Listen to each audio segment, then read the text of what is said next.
قرآن مجید کے الفاظ بتاتے ہیں اور حدیث کے کہ 4 اعمال ایسے ہیں جن کا انلمیٹڈ اجر ہے، اس کی لیمیٹیشنز اللہ نے بیان ہی نہیں کی، نہ کروائی ہیں۔ الصوم لی وانا اجزی بہ، اللہ ذو الجلال فرماتے ہیں، حدیث قدسی ہے، روزہ میرے لیے ہے، اس کا بدلہ بھی میں دوں گا۔ فرشتوں تم اس کا بدلہ لکھ ہی نہیں سکتے، تم لکھو کس نے روزہ رکھا ہے، میں کتنا اس کو بدلہ دوں گا، یہ قیامت کو فیصلہ سامنے آ جائے۔ انلمیٹڈ۔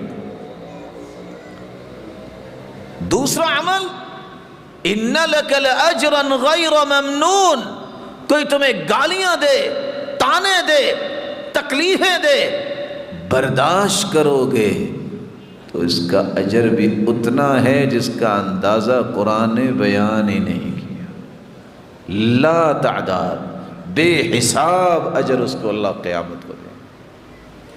اور تیسرا عمل، فمن عفا واصلح فاجره على اللہ،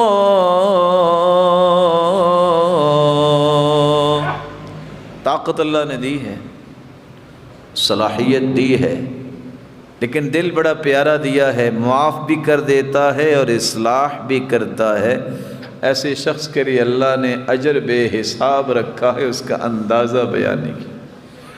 اور چوتھا عمل، انما یوفی الصابرون اجرهم بغیر حساب،